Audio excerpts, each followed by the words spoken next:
लोग थे उन्होंने नाकों पर हवाई फायर भी की, लेकिन उसके बाद तीसरे नाके से पहले ही वो फिदायीन गाड़ी को छोड़ गए, सेंट्रो छोड़ गए। और सेंट्रो छोड़ने के बाद जब फोर्सेस वहां सेंट्रो के पास पहुंचे तो गाड़ी में पहले उन्हें अंदाजा था कि 10 से 15 किलोग्राम की आईडी है, लेकिन बाद में मालूम हुआ कि 40 से 45 किलोग्राम की आईडी थी। और एक बड़ा हादसा या कहें तो बड़ा हमला होने से पहले ही टाला गया। और ये आईजी कश्मीर विजय कुमार ने श्रीनगर में प्रेस कॉन्फ्रेंस के दौरान आज खुलासा किया। अलर्ट जारी हुआ था और इसी अलर्ट के पस मंजर में सब कुछ हुआ। हम आपको सीधा श्रीनगर में आज आईजी कश्मीर विजय कुमार ने जो कुछ भी प्रेस कॉन्फ्रेंस में इस हवाले से बताया वो हम आपको बताते हैं। पुलवामा पुलिस को पिछले वीक से लगातार खबर आ रहा था कि मिलिटेंट्स जैश मोहम्मद और एचएम मिलकर एक सुसाइडल अटैक करने वाला है और एक सेंट्रो कार लिया है, उसमें आईडी भर के एनी टाइम अटैक कर सकता है। तो कल दिन में और मैच्योर हो गया था और उसको डेवलप करके कल शाम में पुलवामा पुलिस ने आर्मी, सीआरपीएफ और एसओजी पार्टी का डिफरेंट नाका लगाया। और आए गुण में जब उसी गाड़ी में जिसका खबर था, जब नाका पार्टी के पास आया तो हमारे फोर्स ने वार्निंग फायर दिया। वार्निंग फायर करने के बावजूद मिलिटेंट गाड़ी घुमा के वहाँ से भागा। अगला नाका पार्टी भी उस पर फायरिंग किया, वार्निंग फायरिंग किया। तो उस जगह मिलिटेंट चूँकि अंधेरा था, गाड़ी को छोड़ के वहाँ से भाग गया। हमारी पार्टी दूर से लाइट से देखा तो कुछ सस्पिशियस लगा और जब गाड़ी का सेम नंबर मिला जिसको एक्सपेक्टेड कर रहे थे हम लोग, तो कॉर्डन को टाइट कर दिया और फर्स्ट लाइट का वेट करा। और आज मॉर्निंग में अपना बीटीएस स्क्वाड गया। जब उसने देखा कि इसमें आईडी एक्सप्लोसिव लोडेड व्हीकल है तो हमारी टीम वहां जाके उसमें आर्मी, सीआरपी, पुलिस की टीम जाके उसको पूरे टेक्निकल ढंग से उसको डिफीट किया। और इस ढंग से पुलवामा पुलिस ने सिक्योरिटी फोर्स के मदद से इस बहुत बड़े हादसा होने से रोक लिया। मैं पुलिस को और पैरामिलिट्री सीआरपीएफ को, आर्मी को बधाई देता हूं कि सबों ने मिलकर बहुत अच्छा काम किया है। विजय कुमार आईजी कश्मीर की प्रेस कॉन्फ्रेंस। 40 से 45 किलोग्राम की आईडी ब्लास्ट होने से जो हादसा उन्हें करने की कोशिश की वो नहीं हो पाया, लेकिन जब उसको बम डिस्पोजल स्क्वाड ने ब्लास्ट किया तो ये करीबन 15 फुट ऊपर उठी ये और इससे नुकसान हुआ। ये आईजी कश्मीर ने प्रेस कॉन्फ्रेंस दी और साफ जाहिर है जो ब्लास्ट वहां पे हुआ बम डिस्पोजल स्क्वाड इसको जब नाकारा बना तो उसमें मकान भी आया, ट्रांसफार्मर भी आया, आसपास की बहुत सी प्रॉपर्टीज भी आई और वहां पे लोगों का बहुत ज्यादा नुकसान भी हुआ। वहां के लोगों ने हमारे साथ बात की, हमारे नुमाइंदे से बात की और जब हम बात की हालात की, वाक़ात की, इल्जामात भी लगाए, लेकिन इस इल्जामात के पस मंजर में ये भी बताया कि ये जो सारा कुछ नुकसान हुआ ये इसकी भरपाई करना जरूरी है। वहां के लोग क्या बता रहे हम आपको दिखाते।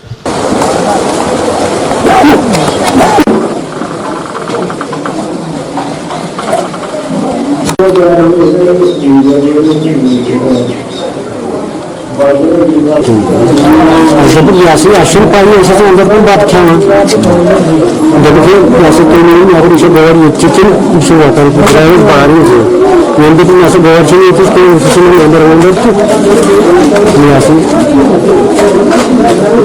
आदमी कवर तो जब खाई दोस्तों तक अंदर सुबह कब तक नॉर्मल शेयर से अच्छे मांगे अश्विन पाई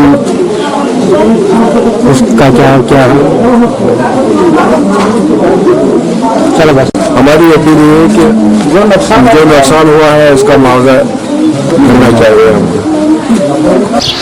40 से 45 किलो की आईडी और इसका धमाका, जोरदार धमाका, दरो दीवार हिला दिए आसपास के घरों के। और उस पर वहां के लोगों का इल्जाम, वहां के लोगों की प्रार्थना, वहां के लोगों की अपील। ये पुलवामा की बात। लेकिन अब आपको बारामूला लिए चलते हैं। बारामूला के एक शख्स की 50 से 55 साल की उम्र की शख्स की श्रीनगर के एसएमएच अस्पताल में मौत वाक़ा हो जाती है। मौत कल शाम को वाक़ा होती है, लेकिन उसका जो टेस्ट लिया जाता है कोविड का, उसमें आज सुबह वो पॉजिटिव आते हैं। ये शख्स बारामूला के खानपुरा का रहने वाला है। घर वालों से जो हमारी बात हुई, उसके दोस्तों से, लवाकिन से जो बात हुई, उनका यही कहना कि ये पॉजिटिव नहीं था, घर से कभी बाहर निकलता नहीं था, इलाके की इज्जत शख्सियात में जाना जाता था, मस्जिद तक की दौड़ होती थी। लेकिन इससे पिछले दिनों 15 दिन पहले इसकी चेस्ट में उन्हें थोड़ा लगा कंजेशन है, उसके बाद उन्हें जेवीसी वहां के लोकल अस्पताल यानी डिस्ट्रिक्ट अस्पताल बारामूला शिफ्ट किया गया, वहां वो कुछ दिन ट्रीटमेंट में रहा। उसके बाद उन्हें श्रीनगर के एसएमएच अस्पताल शिफ्ट किया गया, वहां से रेफर किया गया। एसएमएच अस्पताल में वो 2 दिन रहने के बाद कल शाम जिंदगी की जंग हार बैठा। और मौत तो बरहक है, मौत किसी को भी आ सकती है, लेकिन कोविड की मौत, कोविड के पॉजिटिव की मौत पर लोग सवाल उठा रहे थे। सवाल बारामूला में उसके लवाकिन पूछ रहे थे, उठा रहे थे, हमसे भी बात कर रहे थे, हमें बताते हुए बता रहे थे कि ये वो मौत है, ये उस शख्स की मौत है जो घर से कभी बाहर नहीं निकला है, उसका किसी के साथ कनेक्शन नहीं हुआ है, उसकी फैमिली में कोई भी पॉजिटिव केस नहीं है, फिर ये कैसे पॉजिटिव हो गया। इल्जाम और इसमें शक पहला वो उठा रहे थे बारामूला के अस्पताल पर कि कहीं न कहीं अगर वो वाकई में पॉजिटिव है तो उसको बारामूला के अस्पताल में शायद पॉजिटिव हुआ है। और दूसरा शक वो श्रीनगर के एसएमएच अस्पताल में कर रहे थे कि एसएमएच अस्पताल में कहीं वो पॉजिटिव तो नहीं हुआ है। ये उसके लवाकिन इल्जाम लगा रहे थे कि पॉजिटिव जो हो रहा है ये अस्पतालों में तो नहीं हो रहा है, वहां पे पूरा ये मामला जो है ये कहीं हमारे सिस्टम के लिए खतरा तो नहीं है। और कुछ लवाकिन ने हमें ये भी बताया कि उन्हें आज भी शक है, जो रिपोर्ट आया है रिपोर्ट पर उन्होंने कहा कि शक है कहीं डॉक्टर अपनी कोताही को बचाने के लिए, अपनी कोताही से बचने के लिए सर चढ़ा देते हैं। कोविड के नाम जो भी मौत हो जाती है ये वो लोग कह रहे थे, हम बिल्कुल नहीं बता रही। उसके लवाकिन बता रहे थे कि शक की सुई बहुत सी है, तहकीकात की बात कर रहे थे कि कहीं न कहीं कुछ हमारे ये जो मामलात हो जाते हैं, जब डॉक्टर नाकाम हो जाए, जब दूसरे लोग नाकाम हो जाएं, तो अपना सर से पल्ला झाड़ते हुए वो कोविड के नाम तो नहीं चढ़ा रहे। बारामूला के शख्स के लवाकिन आज इस मौत के हवाले से बात कर रहे थे। लेकिन इसी मौत के पस मंजर में सवालात जहां बहुत से उठ रहे हैं, हमारे अस्पतालों का स्ट्रक्चर या इंफ्रास्ट्रक्चर, उस पर हम बात करेंगे ही नहीं, क्योंकि अगर होता तो हम बात करते, लेकिन है नहीं तो क्या बात करें। लेकिन उसी पस मंजर में बात जरूरी ये करनी है कि वहां पे इन दिनों फिजिकल डिस्टेंसिंग कितनी है, कैसी हो रही है। अगर हमारी बात पे यकीन करिएगा तो हम बिल्कुल मानने को तैयार नहीं है कि वहां फिजिकल डिस्टेंसिंग होती है, वहां सोशल डिस्टेंसिंग होती है, वहां खास ख्याल रखा जाता है। सभी अस्पतालों की हम बात करें और हम आपको बताएं कि ये सरकारी अस्पतालों की बात नहीं है। श्रीनगर के एक प्राइवेट अस्पताल में भी आज हम गए थे, अपनी जाती मजबूरी की वजह से गए, लेकिन श्रीनगर में शिफा नाम का यह अस्पताल श्रीनगर के मगरमल बाग के इलाके में है।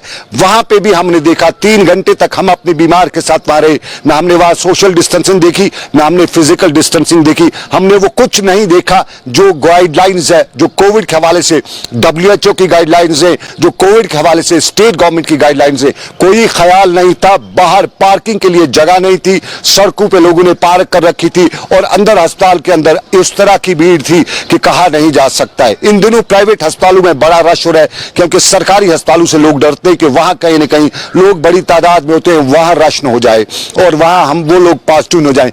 ये एक पहलू हमारी जिंदगी का, लेकिन दूसरे पहलू में खतरे की घंटी आज पुंछ के इलाके में भी बजी है। एक हामला खातून के पॉजिटिव होने के बाद खतरे की घंटी इसलिए बजी है क्योंकि उसका भी कोई कनेक्शन नहीं है, उसका भी कोई कंटमिनेशन नहीं है, उसका भी कोई कहा जाता है कि ट्रांसमिशन जो उसमें हुआ है उसके पास भी कोई ट्रैक नहीं है, कोई रिकॉर्ड नहीं है, उसको कहां से हुआ ये पता नहीं चल पाया है। और उसी हवाले से पूरे पुंछ के इलाके में बड़ी अफरा तफरी मची है। हम जमशेद मलिक के पास सीधा चलते हैं। जमशेद मलिक से जानना चाहेंगे कि पुंछ के इस वार्ड में क्या सूरत हाल है, कौन खातून है और क्या वजह हुई इसके पॉजिटिव होने की, और अब वहां पे लोग क्या करें। तो जमशेद, हमने आपसे पूछा, जवाब आप दीजिए।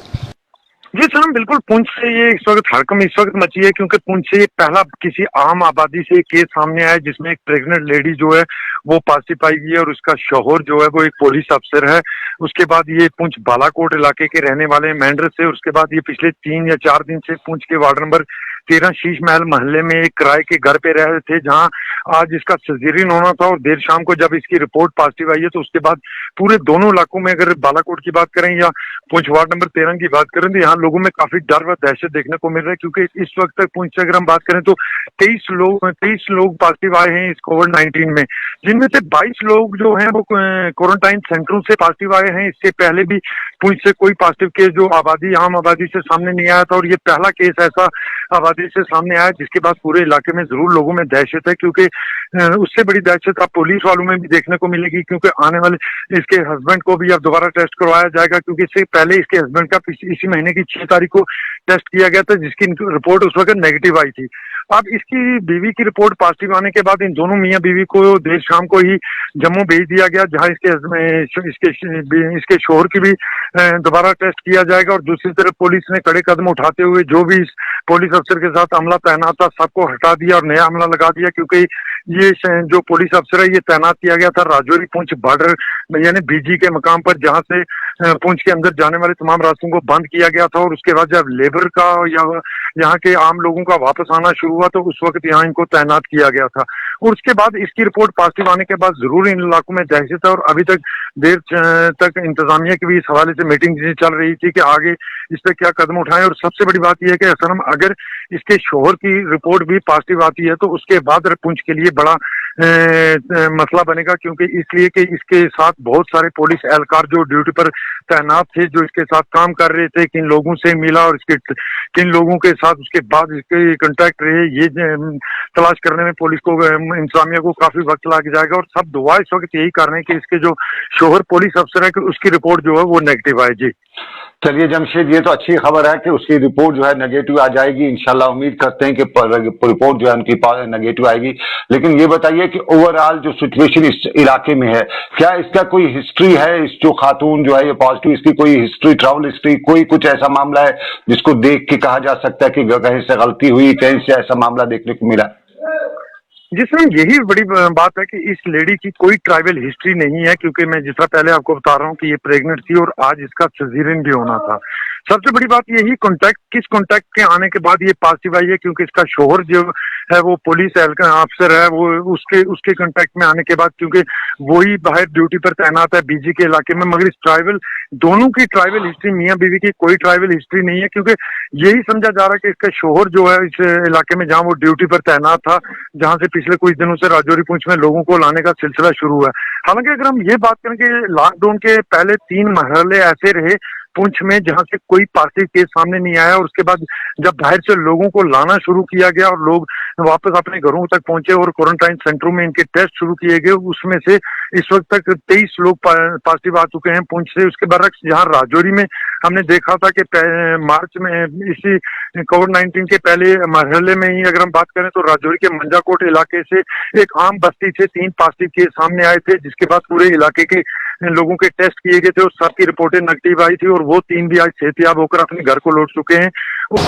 बहुत शुक्रिया जमशेद जानकारी फराम करने के लिए। जमशेद मालिक पुंछ से जानकारी फराम करते थे। आपको बताते चले पुंछ का इलाका और पुंछ के इलाके में लाइन ऑफ कंट्रोल की सूरत अक्सर गर्म रहती है और लाइन ऑफ कंट्रोल का बालाकोट सेक्टर इन दिनों पिछले कई दिनों से गर्म है, लेकिन आज कहते हैं कि वहां कुत्ते भी अपनी खसलत नहीं भूल पाए और पुंछ के इलाके में कुत्तों ने आज खसलत दिखाते हुए बताया जाता है कि 1 दर्जन के करीब जानवरों और इंसानों को जख्मी किया है। ये पुंछ के बालाकोट सेक्टर की खबर भी है, लेकिन इसी खबर के साथ साथ कश्मीर और मुल्क में कोविड और कोविड के साथ लोग परेशान। मुल्क की मुख्तलिफ रियासतों से कश्मीरी जो बंद फंसे पड़े हैं उनको यहाँ लाया गया, ले जाया गया है, लेकिन अभी भी और लोग हैं, मुल्क से बाहर लोग हैं, सऊदीया में लोग हैं, गल्फ कंट्रीज में लोग हैं और उनकी भी अपीलें हमारे पास लोग करते रहते, मरकजी सरकार से बात पहुंचाने की बात करते हैं। हमें कल रात को ही दुबई के साथ साथ सऊदीया से कॉल आती है और वो बताते हैं कि मरकजी सरकार उनके लिए काम नहीं करी है, उनके वीजाज भी अब खत्म हो रहे हैं और उनको वापस लाने के लिए इकदाम नहीं उठा रहे। और इसी हवाले से हमने नई दिल्ली में बात की थी, हमें वहां से मालूम यही हुआ कि 29, 30 और 31 को 3 फ्लाइटें सऊदीया से कश्मीरी को लेकर आएंगे और साफ जाहिर है एक खुशाइद कदम ये भी माना जा सकता है। लेकिन हमारे यहाँ जहाँ लॉकडाउन है वहीं कोविड सेंटर्स भी हैं, वहीं क्वारंटीन सेंटर्स भी हैं और क्वारंटीन सेंटर्स में क्या कुछ हो रहा है उस पर बड़ी बातें हुई हैं। सरकार पर हम बात करते हैं, सरकार तक बात पहुंचाते हैं, लेकिन सरकार है कि फिलहाल कान बंद किए हुए है, आंखों पर पट्टी चढ़ाए हुए, क्वारंटीन सेंटर्स के हवाले से कोई पॉजिटिव कदम नहीं उठा रही है। और ऐसी कहानी हम आपको क्वारंटीन सेंटर की बताते हैं। ये पटन के प्रयासपुरा का इलाका है, वहां के क्वारंटीन सेंटर में लोग किस तरह की परेशानी से दो चार हैं। फोन कॉल और उनकी अपील सरकार तक, अरबाब इक़दार तक पहुंचाने के लिए इस उम्मीद के साथ पहुंचा रहे हैं कि कभी न कभी सरकार की नींद खुलेगी, कभी न कभी सरकार की आंखों से पट्टी उतरेगी, कभी न कभी सरकार के कान जरा बजेंगे, सुनेंगे। एजाज साहब, एक रिक्वेस्ट है, हुक्म करें। हमारा एक ये क्वारंटीन सेंटर है SSM कॉलेज परेपोरा गर्ल्स हॉस्टल जी, वहाँ पे इन्होंने सुबह का ब्रेकफास्ट भी नहीं दिया और ना ही कोई हमारे पास आ रहा है। आप कब पुलिस से वहाँ पे एडमिनिस्ट्रेशन को बताए, डीसी साहब को बताए कि क्या मसला है। आप कब से हैं क्वारंटीन में? कल शाम से। कहाँ से आए थे आप? जयपुर से। अच्छा, जयपुर से। तो वहाँ मतलब अभी तक आपको सुबह का ब्रेकफास्ट नहीं दिया गया? नहीं, बिल्कुल नहीं दिया, कोई आया भी नहीं है। पुलिस एडमिनिस्ट्रेशन को बताइए, डीसी साहब को बताएं कि ये क्या इतने पैसे आते हैं तो जाते कहाँ ये पैसे। ये सरकार की बात, सरकार तक बात पहुंचाने की उम्मीद, और उम्मीद में ये भी कि कभी न कभी सरकार की आंखों पे पट्टी उतरेगी, कान खुलेंगे। लेकिन सरकार की आंखों पे पट्टी और कान खुलने की बात आजकल सिर्फ तबादलों पे ही नजर आती है। जो जहां काम करता है वहां पे उसको हटाया जाता है। खबरें ये भी मिली है कि बांडीपोरा में डीसी ने अच्छा काम किया, वहां पे उसने बड़े कोविड को रोका, लेकिन डीसी को तब्दील किया गया। बडगाम में भी वही सूरत हाल हुई, डीसी को तब्दील किया गया। अनंतनाग में भी जिसने काम किया और जब उन्हें मौका था कि आप वो क्रेडिट हासिल करते, ठीक उस वक्त काम किया गया। हमारा एसआरटीसी डिपार्टमेंट कहीं न कहीं पटरी पे आ रहा था, कहीं न कहीं मुलाजमीन को तनख्वाह भी मिलती थी, लेकिन अब जैसे ही कहीं न कहीं पटरी पे आने लगा तो तबादला किया गया, एमडी का तबादला किया गया। यूं कुछ लोग ये भी कहते थे कि इन हालात में तबादलों और इन तबादलों पर सवाल है। कुछ लोग ये भी इल्जाम लगा रहे हैं कि आने वाले दिनों में सरकार बदल रही है और उससे पहले पहले अपने लोगों को पोस्ट किया जा रहा है ताकि कल उन्हें फौरन ही तब्दील ना किया जा सके। ये इल्जामात की बात, और इन्हीं इल्जामात के पस मंजर में जम्मू में इंतजामिया पर सवाल उठ रहे हैं। जम्मू में एडमिनिस्ट्रेशन पर बहुत ज्यादा सवाल उठ रहे हैं, चाहे वो लखनपुर हो, चाहे जम्मू में कोविड पास देने की बात हो, या कल की बात हो कश्मीर से डिवकाम ने जो पासेस दिए हैं, जम्मू एडमिनिस्ट्रेशन ने कल उनको बिल्कुल नहीं माना और रात भर बड़ी तादाद में कश्मीरियों को टनल के उस पार सड़क पर रात गुजारनी पड़ी, क्योंकि जम्मू से उन्होंने कश्मीर से उन्होंने डिवकाम से पासेस लिए थे। जम्मू में इंतजामिया ने वो पासेस नहीं माने, जम्मू ने उन पासेस को न मानने से, यानी डिवकाम जम्मू के अपने पावर्स, जम्मू कश्मीर के डिवकाम के अपने पावर्स, और इन्हीं पावर्स के बीच में रगड़ा जाता है तो आम कश्मीरी, आम आदमी जो मजबूरी के आलम में घर से निकलता है। और नाज़रीन, आपको बताएं, कल का दिन डराने वाला दिन था, 160 से ज्यादा पॉजिटिव केसेस, लेकिन डराने वाली बात तो नहीं, कहीं न कहीं उसमें एक बात यह भी थी कि कल जो ज्यादा तादाद में केसेस आए वो सब क्वारंटीन सेंटर्स में थे। मुल्क की मुख्तलिफ रियासतों से कश्मीर लाए गए थे, आए भी थे, और उन्हें यहाँ आते ही क्वारंटीन सेंटर्स भेजा गया था। और ये बड़ी तादाद में कल जो पॉजिटिव केस आए हैं वो उन सेंटर्स की थी जहां वो क्वारंटीन हो रहे हैं। इंतजामिया भी इस हवाले से पॉजिटिव कदम उठा रही है और बड़ी तादाद में टेस्ट भी कर रही है, रोज के 5000 से ज्यादा टेस्ट हो रहे हैं। लेकिन अभी भी सवाल बहुत सी जगहों पे ये उठ रहे हैं कि क्वारंटीन सेंटर्स में पॉजिटिव केस जो टेस्ट होते हैं उनके रिपोर्ट्स जल्दी नहीं आते हैं, हफ्ते बाद रिपोर्ट्स आते हैं। और वो लोग बता रहे थे कि ज्यादा तादाद में अगर कोई पॉजिटिव हो रहा है तो वो क्वारंटीन सेंटर्स में होता है, क्योंकि क्वारंटीन सेंटर्स में कोई डिफरेंसेस नहीं है, कोई दूरियां नहीं है, लोग सब जो वहां पे एक ही तरह के होते हैं और वहां पे ज्यादा तादाद में पॉजिटिव होते हैं। लेकिन लॉकडाउन भी हवाले से भी खबरें आ रही हैं। लॉकडाउन एक परेशानी है, एक मजबूरी भी है, लोग परेशान भी है, मजबूर में। लॉकडाउन करते हैं तो कोविड से बचेंगे, लेकिन खाएंगे क्या? लॉकडाउन नहीं करते हैं तो कोविड का खतरा रहेगा, लेकिन कम से कम पहले मरने से पहले नहीं मरेंगे। ये आम लोगों की बात। लेकिन श्रीनगर में और बमवादी के मुख्तलिफ हिस्सों में आज लॉकडाउन की झलक कुछ इस तरह से थी कि ना लॉकडाउन था, ना लॉकडाउन था भी और ना ही भी था। एक झलक श्रीनगर और वादी के दूसरे हिस्सों से आज के लॉकडाउन की।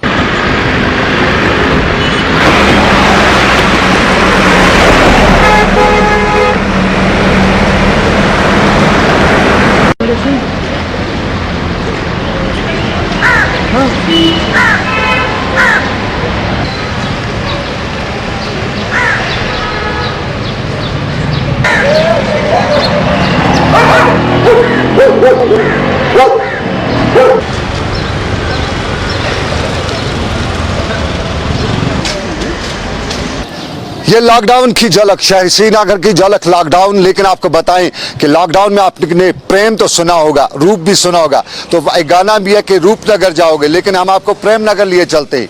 प्रेम नगर कश्तवाड़ के इलाके में है और प्रेम नगर की कहानी प्रेम की कोई कहानी नहीं है, वहां पे अफसोस की कहानी है, क्योंकि प्रेम नगर और इलाके को जोड़ने वाला 1960 में बनाया गया लकड़ी का पुल आज भी उसी हालत में है जैसे 1960 में था। लोग आज भी परेशान है। दरियाई चिनाब पे बनाया गया है वो चिनाब जो खतरे की बड़ी घंटी है, उस चिनाब पे बनाया गया पुल आज किसी भी वक्त बह सकता है, डह सकता है। और लोग इस आलम से, उस पुल से इतने परेशान है, डरते रहते हैं, सर पे नंगी तलवार है। लोगों का डरना वाकई वाजिब है, क्योंकि दरिया, ये जो दरिया है वहाँ के चिनाब का दरिया खतरनाक दरिया माना जाता है, और लोग कहते हैं सरकार से अपील करें कि 1960 में बनाए गए पुल की मरम्मत ही हो जाती तो काफी अच्छा था।